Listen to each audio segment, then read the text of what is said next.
આણંદ તાલુકાના કાસુર ભાલેજ ગામે આજે બાળકો અને વાલીઓ માટે ખાસ વાલી સંમેલનનું આયોજન કરવામાં આવ્યું હતું, જેનું મુખ્ય ઉદ્દેશ્ય બાળકોમાં મોબાઈલ અને ઇન્ટરનેટના યોગ્ય ઉપયોગ અંગે જાગૃતિ લાવવાનું હતું.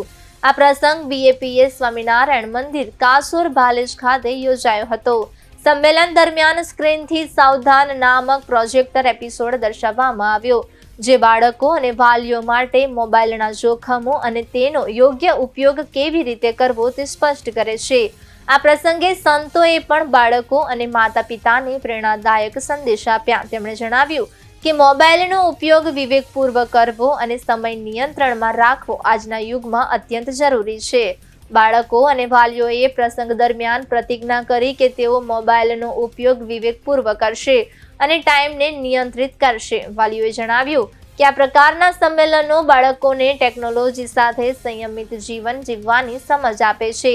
આ પ્રસંગે અનેક વાલીઓ અને બાળકો હાજર રહ્યા. તેમણે આ પ્રકારના જાગૃતિ કાર્યક્રમો વધુ પડકારરૂપ અને ઉપયોગી હોવાના અનુમાન વ્યક્ત કર્યા.